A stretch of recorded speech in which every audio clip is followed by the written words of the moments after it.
Alright guys, it seems like a lot of the internet discourse the last few days has definitely revolved around Kingdom Come Deliverance 2 and whether or not the game is going to lean into wokeism or whatever you want to call it. Unfortunately, right now, as it is recording this on Thursday night, we don't have the official response yet from the studio, and a lot of people are anxiously waiting to see what the studio is going to say to address these rumors, these allegations of some sort of weird, degenerate depravity that's potentially in the game. Who knows? Like at this point now, I don't even know what to expect, and I'm just kind of like just ready to just sit back and wait and see what happens. But this has been a game that a lot of us have touted as a anti or non-woke game, just a great game by a studio made from a lot of developers who don't hate their audience, who know exactly what gamers want. And so it's been disappointing to see all this conversation around this game. However, there are plenty of games to look back at from 2024 and going into 2025 here that are definitively woke without even playing them, without even seeing trailers for them yet. You know that sometimes these games, you can sniff them out from a mile away. One of those games from last year was certainly Dragon Age Veilguard. So there was this piece that came out from Inverse after the flop that was Dragon Age Veilguard was released, and it was just doing very poorly, as I'm sure many of you recall, not selling the amount of copies they were hoping for, not doing the money that they were really hoping it would, because they thought that by appealing to this modern audience that people are just sick and tired of hearing about, that by chasing this imaginary audience, they would just do gangbusters numbers and sell millions of copies and own the chuds and just show up all those nasty bigots. So of course they ran pieces like this after the game did not do well, trying to run cover for Corrine Busche, the man LARPing as a woman, who was the game director of, again, previously at The Sims 4, the Sims franchise. I believe Corrine Busche only worked on Sims 3 and 4. I could be wrong. Maybe he was there longer than that. The long and the short of it is, this game was a disastrous failure from the get-go, and of course, it wasn't just ruining the lore, it was the non-binary crap, it was all that stuff, the chest scars, you name it. This game had every possible woke problem that you could possibly cram into one game, and that is exactly why the game flopped. And of course, we also saw how, at the end of the year, Time, a news outlet that I don't even think anybody even reads anymore, came out very, very boldly and declared that Dragon Age Veilguard was the best game of 2024. And of course, a lot of the reasoning behind this was, again, the fact of how hard they leaned into the diversity and inclusion. They brought on people like Laura Kate Dale, who's an extreme lunatic activist within the video game industry.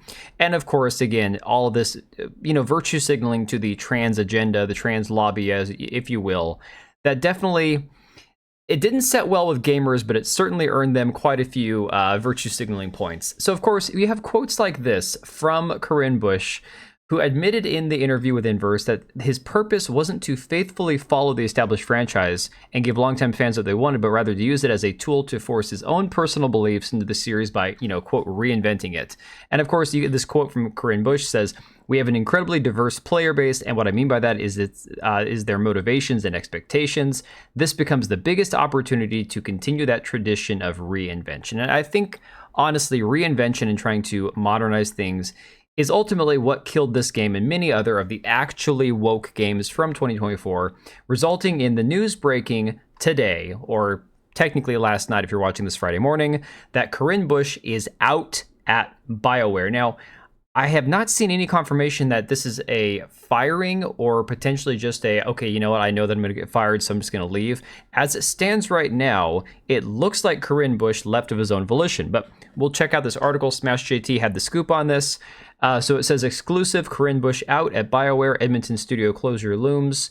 The once legendary RPG studio known as BioWare has been the cornerstone of the gaming industry for decades, but a long line of failures between Mass Effect Andromeda, Anthem, and now Dragon Age Veilguard were troubling signs of a studio headed toward a catastrophic downfall. And it's also worth noting that I believe, aren't they doing like a Mass Effect game coming up here in the next couple of years? Like this is not going to be good for them if they're losing people at this high of a position within the company because of the massive failures that they're facing. It says, I've been passed along, and this is from Smash JT, very credible information from an inside source that Corrine Busche, the man cosplaying as a woman, which is a very accurate way of putting it, game director of the failed Dragon Age Veilguard, has officially left the company as of a few days ago, and that's just one wild piece of the puzzle, painting a grim picture for the studio's future. And from Corrine Busche, this is the actual letter. It says, hard to believe I'm writing these words, but here it goes. It's time for me to say goodbye. Today is my last day at BioWare and EA. After so much contemplation, I've decided to pursue a new challenge and a new project doing what I love most, making RPGs. It wasn't an easy decision, as I mean it when I say I love BioWare, the Dragon Age team, and what we've all accomplished together. Yeah, you've killed your studio. I don't know what you think accomplished together, but okay. My time with all of you has been the highlight of my career. I want to offer my personal thanks to each of you for your trust, your companionship, and for the many ways in which you've inspired me and helped me grow. Well, that's great. I'm glad Corrine has grown as a person. That's fantastic. I'll be eagerly waiting to see what great experiences you create next, and as a fan, I'll be rooting for you. If I can leave you with any advice, it is this. We all know making games is hard. It's part of why we do it. But making games is also about the people and the reliance we have on one another. I thought making games was about making good games that gamers actually want to play. So take the time to celebrate the wins and lift each other up. The challenge and the work will always be there, but the moments we have with each other are precious and few. Let's stay in touch, Corrine. Then, of course, it gets even, worse for BioWare, because it says right here, rumors of Edmonton's closure. To confirm that the email originally sent to me regarding Busche's departure was legit, I contacted my insider, and sure enough, it's true. But it's not the only problem happening over at BioWare these days. A follow-up email from a source within EA adds serious fuel to this ongoing fire. According to the source, BioWare Edmonton, the studio's flagship location, is now rumored to be on the chopping block next by Electronic Arts. The studio opened this 3-story office just 5 years ago, and it's already on the way out by the looks of it. The closure is allegedly set to be announced around February 2025, just before the EA quarterly town hall meeting. Oh my god, so we don't even have that long to wait. If this rumor turns out to be true, we'll be knowing within the next few weeks here. That is insane, especially given the fact that we have, we've got Kingdom Come Deliverance 2 coming out, Monster Hunter Wilds, the Yakuza pirate game, and then, of course, you have the massive flop of Assassin's Creed Shadows getting bumped over to March. So this is a really weird timeline. I gotta say, this is going to be very, very interesting for EA and for BioWare. The timing couldn't be worse, as EA will undoubtedly use this as an opportunity to discuss their fiscal performance and future plans. Well, I mean, yeah, like I said, they have a new Mass Effect game coming out, as far as I know. Thought that was going to be a thing, right? Meanwhile, the long-awaited Mass Effect sequel now remains shrouded in uncertainty, while an internal restructuring and growing emphasis on DEI initiatives have been rapidly destroying a once-treasured studio in gaming. Well, the reality is any of these studios that lean heavily into the DEI are going to have the same issue.